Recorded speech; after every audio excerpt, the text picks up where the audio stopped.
দেয় না, কোনো নীতিমালা নাই, সে কার সঙ্গে থাকবে এর জন্য কোনো পারমিশনের প্রয়োজন নাই।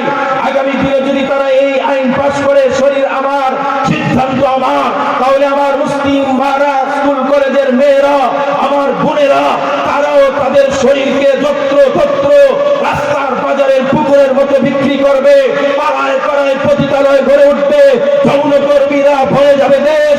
তখন এই দেশ হয়ে যাবে চালক সন্তানের দেশ, এই দেশ হয়ে যাবে উলঙ্গার গায়ে পড়ার দেশ। ধীরে ধীরে ইসলামকে উপরে ফেলে নাস্তিকার বেঈমানের দেশ হয়ে যাবে। খোদার কসম, আলেমরা বেঁচে থাকতে 5ই আগস্টের সেই আন্দোলনকারী ছাত্র জনতার, তৌহিদি জনতার স্পিড বেঁচে থাকতে, উলামায়ে কেরাম বেঁচে থাকতে, শাইখে চরমনায় বেঁচে থাকতে এমন অবৈধ আইন বাংলার জমিনে করতে দেওয়া হবে না, করতে দেওয়া হবে না।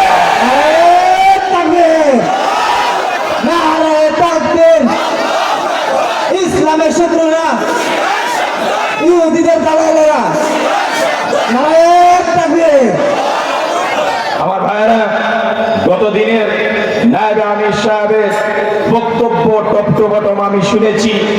আমরা হযরতের সেই বক্তব্যের সঙ্গে সহমত পোষণ করে আমরাও জানিয়ে দিতে চাই, যদি অনতি বিলম্বে সেই নারী সংস্কার কমিশনের সমস্ত নীতিমালা বাজেয়াপ্ত করা, যারা এই কমিশন গঠন করেছে তাদের এই কমিশনকে স্থগিত করা এবং তাদেরকে উপযুক্ত গ্রেফতারির মাধ্যমে শাস্তি যদি কার্যকর না করা হয়, এমনকি যেই সমস্ত উপদেষ্টারা এই সমস্ত ইসলাম বিরোধী, মানবতা বিরোধী, চরিত্র বিরোধী, দেশ বিরোধী আইন করেছে, তাদেরকে যদি বরখাস্ত না করা হয়, যদি ত্বরিত ব্যবস্থা গ্রহণ না করা হয়, আগামী দিনে এমন আন্দোলন হবে, এমন আন্দোলন হবে, আপনাদের ঠিকানাও পূর্বসূরীদের চাইতে ভিন্ন কিছু হবে না। কথা বলে ঠিক তারা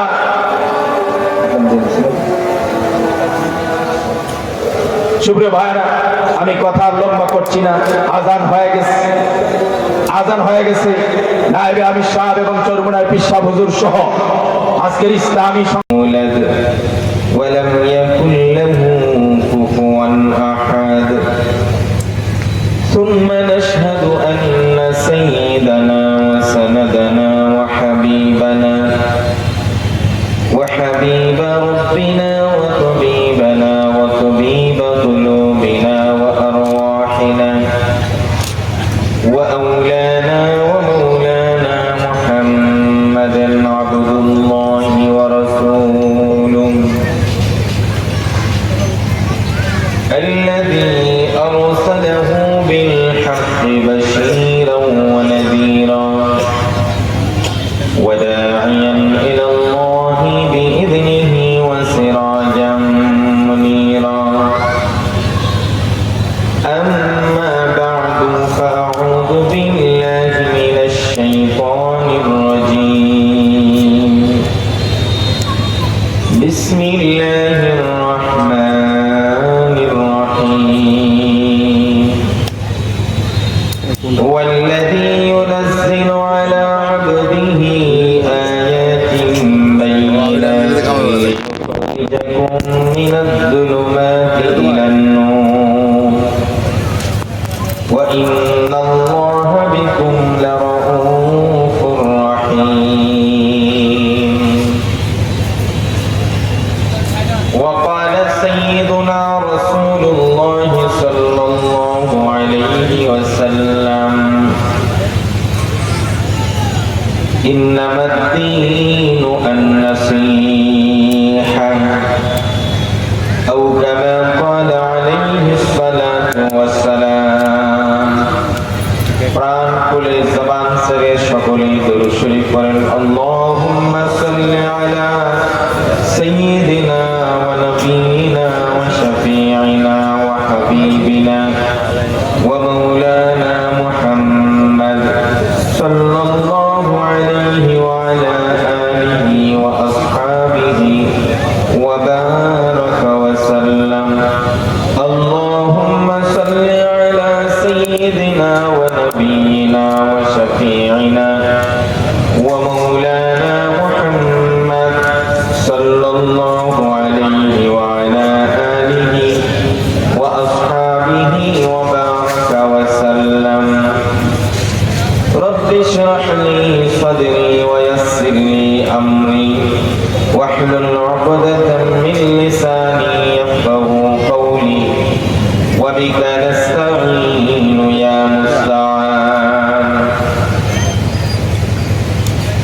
ঐতিহ্যবাহী গাজীপুর মহানগর কাশিমপুর এলাকা ৬ নং ওয়ার্ডে অবস্থিত কাশিমপুর হাই স্কুল মাঠে অনুষ্ঠিত বাংলাদেশ মুজাহিদ কমিটি কাশিমপুর থানা ও এলাকাবাসীর যৌথ উদ্যোগে আয়োজিত আজকের এই ওয়াজ ও দোয়ার হালকায় জিকিরে নেহায়েত কাবিলুল ইহতিরাম পরম শ্রদ্ধাভাজন সভাপতি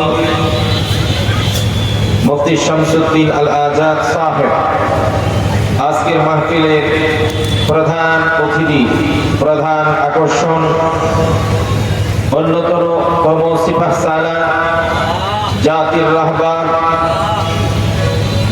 জুলাই বিপ্লবের অন্যতম সেনানায়ক, ইসলাম মুসলমান দেশ জাতি ক্রান্তি লগ্নে অতন্দ্র প্রহরী ও কান্ডারি, শাইখ মুর্শিদ আধ্যাত্মিক রাহবার হযরতুল আল্লাহ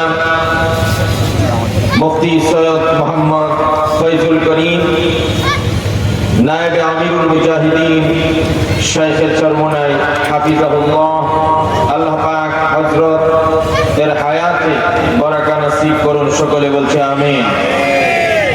মঞ্চে উপবিষ্ট জাতির কর্ণধার হযরত উলামায়ে কেরাম, অত্র এলাকার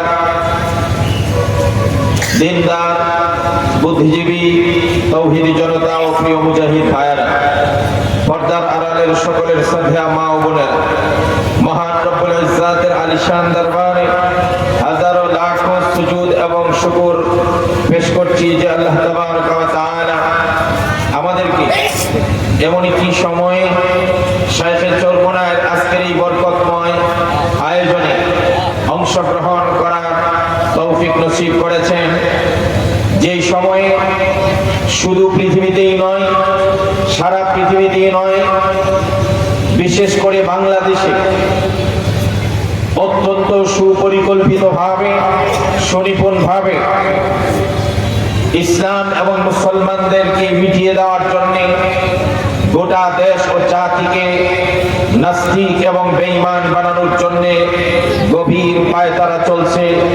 এমন এক সময়ে আমাদেরকে ঈমান উজ্জীবিত করে ইসলাম এবং মুসলমানদের পক্ষে অগ্রণী ভূমিকা রাখার যে আজকের আয়োজন, এই আয়োজনে আসার তৌফিক নসিব করেছেন, প্রাণ উজাড় করে আবারও সকলে বলছি আলহামদুলিল্লাহ। সুপ্রিয় ভাইয়েরা, আজ আমি ইসলাম ধর্ম, পবিত্র ইসলাম ধর্ম, আল্লাহ মনোনীত ইসলাম ধর্মের ব্যাপারে সংক্ষিপ্ত কয়েকটি কথা বলবো। তার আগে আপনাদের অবগতির জন্য জানাচ্ছি, 5ই আগস্ট ছাত্র জনতা, আলেম উলামা, সর্বস্তরের তৌহিদি জনতার অক্লান্ত পরিশ্রম, ত্যাগ, কোরবানি, নাজরানা এবং শাহাদাতের বিনিময়ে দীর্ঘ সময়ের একটি অপশক্তিকে মুক্ত করে দেশ যখন সুন্দরভাবে উন্নতির দিকে এগিয়ে যাচ্ছিল, ঠিক এই মুহূর্তে একদল নাস্তিক, বেঈমান, যারা ইসলাম এবং মুসলমানদের প্রাণ এবং জানের দুশ্মন, তারাই শান্ত বাংলাকে অশান্ত করার জন্য ইসলাম এবং মুসলমানদেরকে কলিজায় আঘাত দিয়ে ইসলাম ধর্মের ব্যাপারে মারাত্মক কিছু চক্রান্তে লিপ্ত হয়েছে। কথা বলে ঠিক কিনা? গত 19শে এপ্রিল বাংলাদেশ সরকার, প্রফেসর ডক্টর ইউনূস সাহেব, অত্যন্ত ভদ্র এবং মার্জিত একজন মানুষ, আন্তর্জাতিক একজন ফিগার, তার হাত ধরে যখন দেশে অর্থনৈতিকভাবে উন্নতির দিকে যাচ্ছে এবং অর্থনৈতিক চাঙ্গা হচ্ছে, দুর্নীতিমুক্ত একটি দেশ যখন গঠন করার একটা স্বপ্ন চলছে, ঠিক এই সময় একদল তথাকথিত নারীবাদী, নারীদের উন্নয়ন এবং অধিকার আদায়ের নাম করে 19শে এপ্রিল নারী সংস্কার কমিশনে গঠন করে প্রায় 350 পৃষ্ঠা সংবলিত একটা নীতিমালা প্রধান উপদেষ্টা বরাবর তারা পেশ করে সুপারিশ আকারে এই নীতিমালাগুলো বাংলার জমিনে বাস্তবায়ন করার জন্য। আমি সেই নারী সংস্কার বিষয়ক কমিশনের নীতিমালাকে ডাউনলোড করে 350 পৃষ্ঠা টপ টু বটম আগাগোড়া যথাসাধ্য পড়ে দেখেছি এবং বোঝারও চেষ্টা করেছি। আমি আমার ক্ষুদ্র জ্ঞানী এই নারী সংস্কার কমিশনের বেশকৃত এই নীতিমালা পড়ে যতটুকু অনুধাবন করেছি, যদি এই নীতিমালা কেউ মানে, কেউ স্বীকৃতি দেয়, কেউ বিশ্বাস করে, খোদার কসম তার ঈমান থাকবে না, বেঈমান আর কাফের হয়ে যাবে। কথা বলে ঠিক কিনা? সবচেয়ে বড় দুঃখ লাগে, বিগত ফ্যাসিস্ট আমলে ইসলাম আর মুসলমানদের বিরুদ্ধে এমন মারাত্মক সুপারিশমালা আইন করবে দূরের কথা, সুপারিশ আকারে যেটা পেশ করতে সাহস পায় নাই বর্তমান সরকারের ঘাড়ে চেপে বসা একদল উপদেষ্টা এবং তাদের দূষররা সেই নীতিমালা ইসলামের বিরুদ্ধে পেশ করার দুঃসাহস দেখিয়েছে। কথা বলে ঠিক কিনা? সুপ্রিয় ভাইয়েরা আমার, সবচেয়ে বড় দুঃখের বিষয় হলো তাদের একটা সুপারিশমালা হলো তারা বুঝাতে চেয়েছে নারীরা ধর্মের মাধ্যমে, ইসলামের মাধ্যমে বিবাহ, তালাক, ওয়ারিস, উত্তরাধিকার ইত্যাদি ইত্যাদি অঙ্গনে ধর্মের মাধ্যমে বৈষম্যের শিকার হচ্ছে। তার মানে তারা বুঝাচ্ছে ইসলাম ধর্ম হলো মানুষের মধ্যে বৈষম্য তৈরি করে। এটা হলো তাদের 1 নম্বর বক্তব্য। আপনাদেরকে জিজ্ঞাসা করি, ইসলাম এই দেশে, এই পৃথিবীতে বৈষম্য তৈরি করার জন্য আসছে না বৈষম্য দূর করার জন্য আসছে? আরো চিৎকার দিয়ে বলেন, আরো চিৎকার দিয়ে বলেন। আজ ইসলামকে তারা বৈষম্যপূর্ণ ধর্ম আখ্যায়িত করার দুঃসাহস দেখায়। তারা ইসলামের সোনালী ইতিহাস ভুলে গেছে। ইসলাম এই পৃথিবীতে কেন এসেছে, কোরআন কেন এসেছে, সূরা হাদীদের 9 নম্বর আয়াতে আল্লাহ পাক কি বলছেন শুনুন। আল্লাহ রাব্বুল আলামিন বলেন, ওয়াল্লাযী ইউনাজ্জিলু আলা আবদিহি আয়াতিন বায়িনাতিন লিয়ুখরিজাকুম মিনাজ যুলুমাতি ইলান নূর ওয়া ইন্নাল্লাহা বিকুম লারাউফুর রাহিম। সুপ্রিয় ভাইয়েরা আমার, নবী করিম সাল্লাল্লাহু আলাইহি ওয়াসাল্লামের নবী হওয়ার আগে, কোরআন এই পৃথিবীতে নাযিল হওয়ার আগে আরবের অন্ধকার অমাবস্যায় জর্জরিত জাহিলি যুগে মানুষ এতটাই অন্ধকারে নিমজ্জিত ছিল। ওই ইতিহাস যখন আমরা পড়ি তখন দেখতে চাই এবং দেখতে পাই আরবের মানুষগুলো মালিকেরা চাকরের উপর কি পরিমাণ অন্যায় বিচার করত, পুরুষতান্ত্রিক সমাজে নারীরা কি পরিমাণ অবহেলা এবং অবজ্ঞার শিকার ছিল। আপনারা যদি ওই ইতিহাসগুলো পড়েন আর তালাশ করেন তাহলে বুঝতে পারবেন আরবের লোকদের কাছে কন্যা সন্তান ছিল অভিশাপের মতো। যদি কারো কন্যা সন্তান হতো, সে মনে করে তো আমার চাইতে দুর্ভাগা, আমার চাইতে কপাল পোড়া এই জগতে আর কেউ নাই। কন্যা সন্তান হওয়াটাই তাদের কাছে এতটা জঘন্য অপরাধ ছিল। নাউযুবিল্লাহ। কোরআন আমাদেরকে বলে, ওয়াইদা বুশিরা আহাদুহুম বিল উনসা যাল্লা ওয়াজহুহু মুসওয়াদ্দাও ওয়া হুয়া কাযীম। আল্লাহ রাব্বুল আলামিন বলেন, আরবের বেঈমান কাফেরদের কুকথার কথা উল্লেখ করে বলেন কি পরিমাণ বৈষম্যের শিকার ছিল আরবের লোকেরা। আরবের নারীরা কাউকে, কোনো বাবাকে, কোনো পিতাকে যদি খবর দেওয়া হতো, ও অমুকের আব্বা, অমুকের বাবা, তোমার স্ত্রীর গর্ভ থেকে একটা কন্যা সন্তান জন্মগ্রহণ করেছে, এই খবর শোনার সাথে সাথে বাবার চেহারা অন্ধকার অমাবস্যার রজনীর মতো কালো হয়ে যেত। টেনশন আর চিন্তায় আর অপমানে নিজেকে এই বলে ভৎসনা আর অভিশাপ দিত, আমার কন্যা সন্তানের খবর শোনার আগে আগেই আমি কেন মাটির ভিতরে চলে যাই নাই, এই জগতে থাকাটা আমার জন্য দুর্ভাগ্যের আর অভিশাপের। নাউযুবিল্লাহ। কন্যা সন্তান এতটা অভিশপ্ত ছিল তাদের কাছে। শুধু তাই নয় সুপ্রিয় ভাইয়েরা আমার, আরবের কুপ্রথায় পৃথিবীর ইতিহাসে গোলাম আর চাকরের আর ভিক্ষের প্রথা ছিল। মানুষ মানুষকে বিক্রি করতো বাজার হাটে উঠে, মানুষকে শুধু বিক্রি করতোই নাই, গোলামদের কোনো অধিকার ছিল না। উপর্যুপরি নির্যাতনের পর নির্যাতন করে করে মানুষকে দাসত্বের শৃঙ্খলে যেই সময় আবদ্ধ করে রাখে, ইন দা মিন টাইম ওই সময়ে আল্লাহ কোরআন নাজিল করে, বিশ্ব নবীর মাধ্যমে ইসলাম ধর্ম নাজিল করে জানিয়ে দিয়েছেন মানুষে কোনো বেশ কম নাই, সবাই আল্লাহর সৃষ্টি, সবাই সমান। কথা বলেন ঠিক কিনা? আল্লাহ রাব্বুল আলামিন জানিয়ে দিলেন, ইয়া আইয়ুহান নাসু ইন্না খালাকনাকুম মিন যাকারিন ওয়া উনসা ওয়া জাআলনাকুম শুউবান ওয়া ক্বাবাইলা লিতাআরাফু ইন্না আকরামাকুম ইনদাল্লাহি আতকাকুম। আল্লাহ রাব্বুল আলামিন জানিয়ে দিলেন, হে দুনিয়ার মানব জাতিরা, আমি আল্লাহ তোমাদেরকে সৃষ্টি করেছি, কাউকে বানিয়েছি ছেলে, কাউকে মেয়ে, কেউ পুরুষ, কেউ নারী, কেউ ধনী, কেউ গরিব, কেউ সাদা, কেউ কালো, কেউ কৃষ্ণাঙ্গ, কেউ শ্বেতাঙ্গ, কেউ মালিক আর কেউ চাকর, কেউ শিল্পপতি, কেউ আবার ফকির। এইগুলা আমার কাছে সম্মান আর ইজ্জতের মানদণ্ড নয়। কেউ সাদা হয়ে গেলে সে দামি হয়ে যায় না, সে মালিক হয়ে গেলে দামি হয়ে যায় না, কোটিপতি আর শিল্পপতি হলে আল্লাহর কাছে দামি হওয়া যায় না। আল্লাহ বলেন, আল্লাহর কাছে দামি হওয়ার জন্য মানদণ্ড হলো যার হৃদয়ে আল্লাহর ভয় আর তাকওয়া আছে, এমন লোকটা আল্লাহর কাছে সবচাইতে দামি। কথা বলেন ঠিক কিনা? ইসলাম বৈষম্য দূর করে বলেছে, কোটিপতি হলে আল্লাহর কাছে দামি হওয়া যায় না, প্রেসিডেন্ট হলে আল্লাহর কাছে দামি হওয়া যায় না, পুরুষ হলে আল্লাহর কাছে দামি হওয়া যায় না। দামি হতে হলে তাকওয়া, আল্লাহর ভয় দরকার। আল্লাহর ভয় যদি একটা রিকশাওয়ালা, ঠেলাওয়ালা, একটা মুসির ভিতরে থাকে, আর কোন প্রেসিডেন্ট, প্রধানমন্ত্রীর ভিতরে যদি আল্লাহর ভয় আর তাকওয়া না থাকে, তাহলে খোদার কসম একটা তাকওয়ালা রিকশা ড্রাইভারের দাম হাজার প্রেসিডেন্টের চাইতে আল্লাহর কাছে দামি। কথা বলে ঠিক? ইসলাম কতটা বৈষম্য দূর করেছে, কতটা বৈষম্য দূর করেছে কল্পনা করতে পারবে না।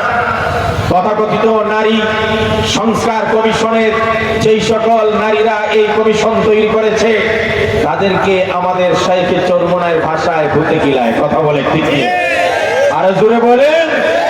চতুর্দিকে যখন তাদের বিরুদ্ধে ষড়যন্ত্র, তখন শুধুমাত্র ইসলামী সংগঠনের লোকেরা এবং ইসলামী নেতৃবৃন্দরাই বলেছে সরকারকে প্রয়োজনীয় সংস্কারের সময় দেওয়া হোক। আমরা যখন সরকারকে সমর্থন যোগাচ্ছি, ওই সময়ে তারা ইসলামের বিরুদ্ধে পেরেক মেরে আমাদের কলিজা আঘাত করেছে। কথা বলে ঠিক? মনে রাখবেন, উন্নতি করে এই দেশের মানুষের মন জয় করা যায়, বেশি দিন ধরে রাখা যায়। কেউ বিগত সেশনে উন্নতি হয় নাই, উন্নয়নের কত খুশি গল্পই তো আমরা শুনছি। কথা কয় না? মেট্রো রেলের কথা শুনেন নাই? কর্ণফুলী টানেলের কথা শুনেন নাই? পদ্মা সেতুর মতো এত বড় ব্রিজের কথা শুনেন নাই? ওই উন্নয়নে কাউকে আটকে রাখতে পারছে, রক্ষা করতে পারছে? ডক্টর ইউনূস সাহেব ভদ্র মানুষ, ওনার আশপাশে যে সমস্ত কমিশনাররা, উপদেষ্টারা, নারী সংস্কারের কমিশনাররা, আপনারা যদি মনে করেন আপনারা অর্থনীতি চাঙ্গা করে দেশ বিদেশে ব্যবসায়ী চুক্তি করে রমজানে লোডশেডিং না দিয়ে বাজার নিত্য প্রয়োজনীয় দ্রব্য কিছুটা হাতের মুঠো এনে মনে করেন যে আপনারা দীর্ঘদিনের লাইসেন্স পেয়ে গেছেন, তাহলে মনে রাখবেন, মেট্রো রেল যেভাবে রক্ষা করতে পারে নাই, কর্ণফুলী টানেলের কথা যেমন মানুষ ভুলে গেছে, পদ্মা সেতুর কথা যেমন ভুলে গেছে, আপনাদের উন্নয়নের ফিরিস্তির কথা ভুলে যাবে যদি ইসলামের বিরুদ্ধে আঙ্গুল তুলেন। কথা বলেন ঠিক? ইসলাম বৈষম্য দূর করার জন্য, ইসলাম সাম্যের ধর্ম, ইসলাম সমতার ধর্ম, ইসলাম মানবতার ধর্ম, ইসলাম আদর্শিক ধর্ম, ইসলাম সহজাত ধর্ম, ইসলামী মানুষকে মুক্তির ব্যবস্থা করেছে। কথা বলে ঠিক? আল্লাহ বলছেন, হুয়াল্লাযী ইউনাজ্জিলু আলা আবদিহি আয়াতিন বাইয়িনাত। আল্লাহ পাক আমাদের নবীর মাধ্যমে সুস্পষ্ট বিধান নাযিল করেছে। কেন? লিয়ুখরিজাকুম মিনাজ যুলুমাতি ইলান নূর। হে মানব জাতিরা, অন্ধকার, অমাবস্যা, গুমরাহি, পথহারা, জুলুম, নির্যাতন, প্রতিহিংসা, চুরি ডাকাতির পথ থেকে ন্যায় আর সত্যের পথে তোমাদেরকে নিয়ে আসার জন্যই এই দেশে ইসলাম এসেছে। কথা বলে ঠিক? ইসলাম বৈষম্য করে। তাহলে তোমাদেরকে ছোট্ট একটা ঘটনা শোনাই। সাইয়েদনা ওমর রাদিয়াল্লাহু তাআলার জমানায় তিনি যখন খলিফাতুল মুসলিমিন, তিনি যখন বাদশা, তিনি যখন প্রধানমন্ত্রী আর প্রেসিডেন্ট, প্রধানমন্ত্রী ওমর রাদিয়াল্লাহু তাআলা তার যে দেশের সীমানাটা ছিল, তিনি কি বাংলাদেশের মতো ছোট্ট একটা দেশের প্রধানমন্ত্রী ছিলেন? সবাই বলেন না কেন? ছোট্ট বাংলাদেশের মতো দেশের প্রেসিডেন্ট ছিলেন। সাইয়েদনা ওমর রাদিয়াল্লাহু তাআলা আনহু ইসলামী সাম্রাজ্যের সীমানা ছিল অর্ধ পৃথিবী। এর একটা রূপরেখা যদি পেশ করি তাহলে এইভাবে বলা যায়, বাংলাদেশটাকে 46 দিয়ে গুণ করলে, কত দিয়া? কথা বলেন। 46 দিয়ে গুণ করলে যত বড় রাজ্য হবে, তার মানে বাংলাদেশের সমান 46টা রাষ্ট্র জোড়া দিলে যত বড় রাজ্য হবে। ওমর রাদিয়াল্লাহু তাআলা নূর আমলে জেরুজালেম, বর্তমান বাইতুল মাকদাস সহ ফিলিস্তিন, ইসরায়েল গোটাটা ইসলামের করায়ত্তে এসেছে, ওমরের নিয়ন্ত্রণাধীন এসেছে। আবু উবাইদা ইবনুল জাররাহ ইসলামের একজন সেনানায়ক, তাকে ওইখানে প্রেরণ করা হলো, যুদ্ধ জয় হলো। এবার রোমানরা বাইতুল মুকাদ্দাস আর জেরুজালেমের চাবি, বিজিত শহর ওমর জয় করেছেন, তার হাতে, উমরের হাতে উঠায়া দিবেন। তাহলে আনুষ্ঠানিকভাবে ধরে নেন আরেকটা বাংলাদেশ জয় করার পরে ওই বাংলাদেশের চাবি আপনার হাতে উঠিয়ে দিবেন, আপনি বাংলাদেশের প্রধানমন্ত্রী হিসাবে যাচ্ছেন। তাহলে আপনি কতটা শান-শৌকত নিয়ে যাবেন? কথাটা বুঝছেন আপনারা? এক তো তিনি অর্ধ পৃথিবীর বাদশা, আরেকটা রাজ্য বলা যায় জেরুজালেমের চাবি উঠিয়ে দিবে রোমানরা উমরের হাতে। কিন্তু উমর রাদিয়াল্লাহু তাআলা তার বৃত্ত, তার চাকর, তার গোলামকে বললেন, উট রেডি করো, আমরা জেরুজালেমের উদ্দেশ্যে রওনা করব। সুবহানাল্লাহ বলেন। বাহন হিসাবে সাইয়েদনা ওমর একটা উট নিলেন। বিশ্বাস করুন, সাইয়েদনা ওমর রাদিয়াল্লাহু তাআলা নূর গায়ে ছিল একটা পুরাতন জামা। এই জামাটাও সব দিক থেকে ভালো ছিল না। হযরত ওমর রাদিয়াল্লাহু তাআলা নূর জামা এক সাইড ফাড়া ছিল, ছিঁড়া ছিল, আরেক সাইড জোড়া তালি দেওয়া ছিল। হযরত ওমর রাদিয়াল্লাহু তাআলা উট রেডি করার পরে চাকরকে করা নির্দেশ দিয়ে বললেন, ও চাকর, আমরা জেরুজালেমের উদ্দেশ্যে রওনা করছি তিনজন। একজন আমি ওমর, যিনি অর্ধ পৃথিবীর বাদশা, আরেকজন হলো তুমি চাকর, আরেকটা হলো আমাদের দুইজনের বাহন উট। কয়জন? ওমর বললেন, ও আমার চাকর, একটা জিনিস মাথায় রাখবে, তুমি যেমন চাকর হিসেবে তোমার রেস্ট নেওয়ার মনে চায়, কিছুক্ষণ তুমি আরাম করবে, রেস্ট নিবে। আমি যেমন আমার রেস্ট নেওয়ার, বিরতি নেওয়ার, আরাম করার মনের জায়গায় মনে ইচ্ছা হয়, আমাদের যে উটটা আছে ওই উটটারও মনে চায় কিছুটা রেস্ট নিতে, কিছুটা আরাম নিতে। এ কানারা, দেখে যাও, ইসলাম শুধু মানুষের অধিকার নয়, একটা পশুর অধিকার কিভাবে প্রতিষ্ঠা করে। হযরত ওমরের সাফ বক্তব্য হলো, চাকর, ও গোলাম, কিছুক্ষণ আমি উটের উপরে বসে থাকবো, তুমি উট টেনে টেনে নিয়ে যাবে। কিছু পথ যখন তুমি ক্লান্ত হয়ে যাবে, সাথে সাথে আমি ওমর উট থেকে নেমে যাব। এবার তুমি উটের উপর বসে যাবে, আমি ওমর তোমাকে টেনে টেনে উটের লাগাম ধরে ধরে টেনে টেনে নিয়ে যাব। আবার যখন আমিও ক্লান্ত হয়ে যাব, তখন তুমিও নেমে যাবে, আমিও নিচে থাকবো, দুইজনে হেঁটে যাব, উটটাকেও একটু রেস্ট দিব। উটের উপর আমরা কিছুক্ষণের জন্য কেউ উঠবো না। সুবহানাল্লাহ। ভাইরা আমার, কত গভীর ভাবে চিন্তা করেন কথাটা। একে তো উমর বলছেন, আমি কিছুক্ষণ নিচে টেনে টেনে নিয়ে যাব, যেন তুমি উপরে উঠে আরাম করতে পারো, কিছুক্ষণ আমি উপরে থাকবো, যেন আমি আরাম করতে পারি, আর কিছুক্ষণ আমরা দুইজনই হেঁটে হেঁটে যাব, যাতে উটটাও কিছুটা স্বস্তি পায়, কিছুটা আরাম পায়, তার ক্লান্তি দূর করতে পারে। চাকর কিছু একটা বলতে চাইছিলেন, উমর, আপনি অর্ধ পৃথিবীর বাদশা, আপনি লাগাম ধরে ধরে টেনে নিয়ে যাবেন আর আমি উটের উপরে থাকবো, এটা তো কিছুতেই হতে পারে না, এমনটা মানা যায় না। ওমর বললেন, চাকর, কিন্তু তুমি কিন্তু গোলাম, আমি কিন্তু প্রেসিডেন্ট, অর্ডার আমারটাই চলবে, আমি যেভাবে বলছি সেইভাবেই কাজ করতে হবে। বাধ্য হয়ে গোলাম, বাধ্য হয়ে চাকর উমরের ইনফরমেশন অনুযায়ী কিছুক্ষণ উমর উটের উপরে থাকে, আর কিছুক্ষণ চাকর নিচে থাকে, আর কিছু কিছুক্ষণ উমর আর চাকর দুইজনই হেঁটে হেঁটে যায়, উটটাও খালি অবস্থায় হেঁটে হেঁটে যায়। এইভাবে পালাক্রমে মদিনা থেকে সুদূর জেরুজালেম পর্যন্ত উমর আর চাকর আর উট রওনা হয়ে গেল। জেরুজালেমের কাছাকাছি যাওয়ার পরে এবার গুলাম বলতেছে, মহামান্য প্রেসিডেন্ট আর উমর, এবার তো আমার উপরে থাকার কথা, আপনি নিচে থাকার কথা। যেইটুকু পথ বাকি আছে উমর, এবার যদি আমি উপরে বসে থাকি, আপনি যদি নিচে টেনে টেনে নিয়ে দরবারে হাজির হয়ে যান, তাহলে কে প্রেসিডেন্ট মানুষ চিনতে ভুল করবে, মনে করবে আমি প্রেসিডেন্ট। সুতরাং আমার পালাটা, আমার রেস্টের সময়টা আপনাকে দিয়ে দিলাম, আপনি উপর থেকে নামবেন না, দয়া করে শেষ ভাগে আমাকে টেনে টেনে নিয়ে যাওয়ার সুযোগ দেয়। চিৎকার দিয়ে সুবহানাল্লাহ বলা যায় না? হযরত উমরের বক্তব্য একটাই, না ইনসাফি আমি করতে পারবো না, তারা প্রেসিডেন্ট চিনতে ভুল করো, এতে আমার কিছু যায় আসে না।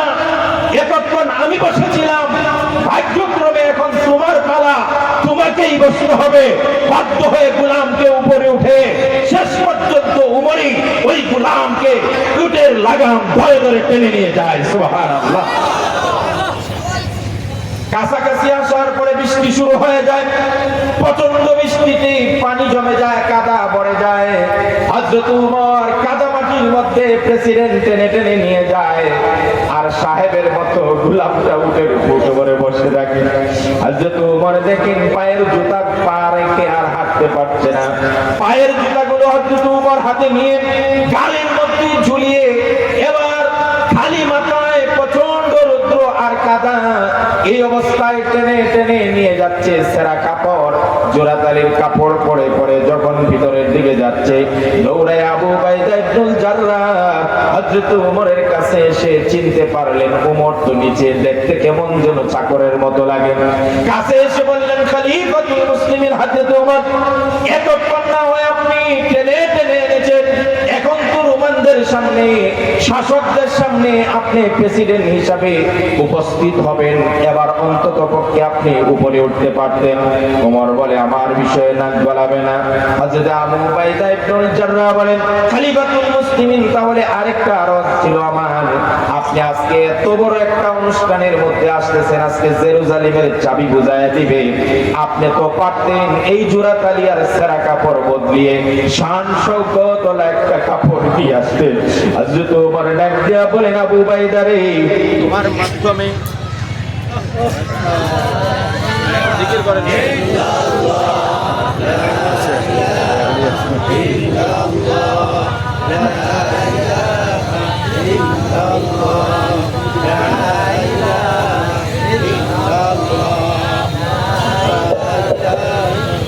লা ইলাহা ইল্লাল্লাহ মুহাম্মাদুর রাসূলুল্লাহ।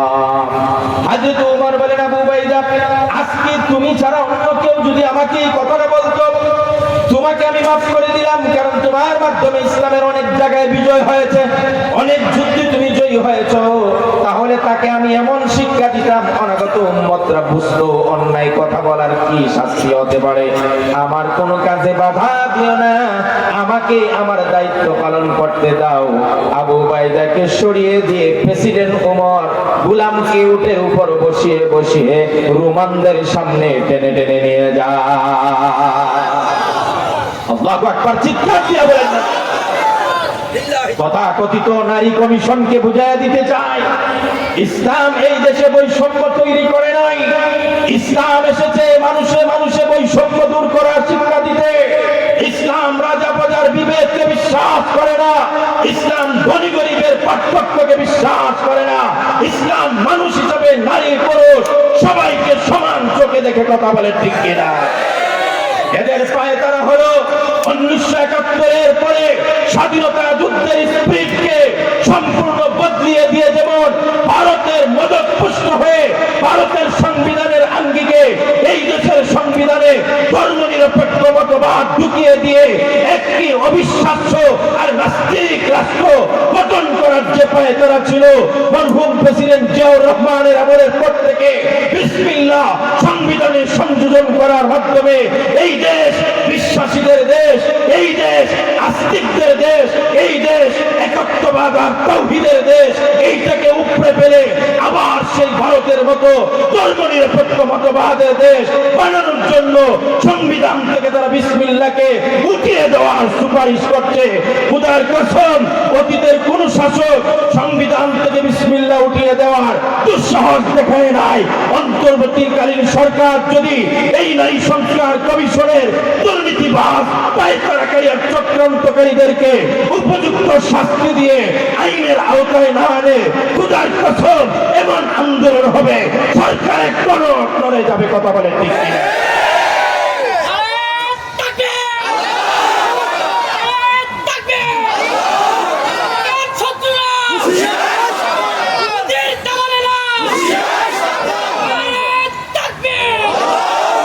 আশ্চর্য হয়ে যাবে, তারা তলে তলে এমন সংযম ষড়যন্ত্র করছে। তারা নীতিমালার মধ্যে লিখেছে শরীর আমার, সিদ্ধান্ত আমার। আরো জোরে বলা যায় না? এক, বুঝছেন?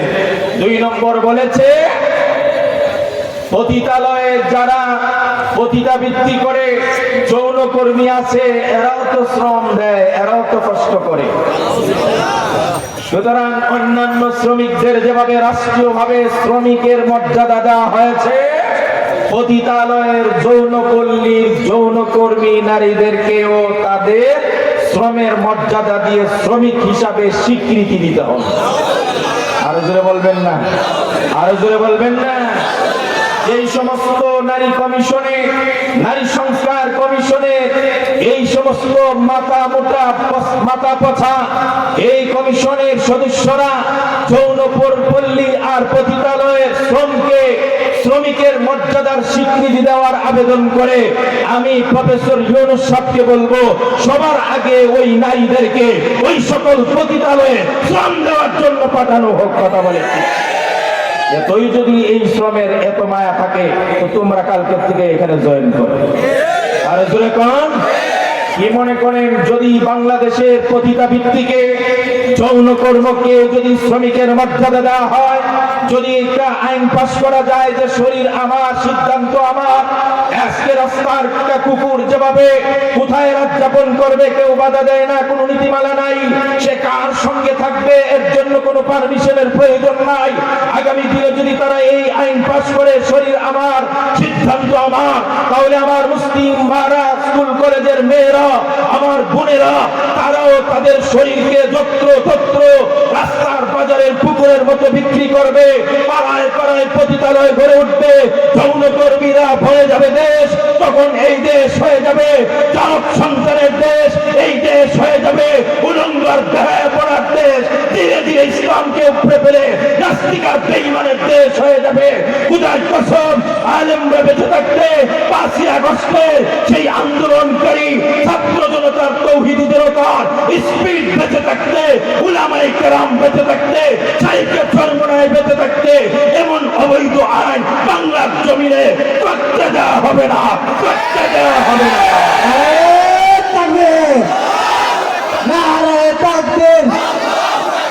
ইসলামের শত্রুরা, ইহুদিদের দালালেরা, আমার ভাইয়েরা, গত দিনের নায়েবে আমির সাহেবের বক্তব্য টপ টু বটম আমি শুনেছি। আমরা হযরতের সেই বক্তব্যের সঙ্গে সহমত পোষণ করে আমরাও জানিয়ে দিতে চাই, যদি অনতি বিলম্বে সেই নারী সংস্কার কমিশনের সমস্ত নীতিমালা বাজেয়াপ্ত করা, যারা এই কমিশন গঠন করেছে তাদের এই কমিশনকে স্থগিত করা এবং তাদেরকে উপযুক্ত গ্রেফতারির মাধ্যমে শাস্তি যদি কার্যকর না করা হয়, এমনকি যেই সমস্ত উপদেষ্টারা এই সমস্ত ইসলাম বিরোধী, মানবতা বিরোধী, চরিত্র বিরোধী, দেশ বিরোধী আইন করেছে, তাদেরকে যদি বরখাস্ত না করা হয়, যদি ত্বরিত ব্যবস্থা গ্রহণ না করা হয়, আগামী দিনে এমন আন্দোলন হবে, এমন আন্দোলন হবে, আপনাদের ঠিকানাও পূর্বসূরীদের চাইতে ভিন্ন কিছু হবে না। কথা বলে ঠিক না? তারা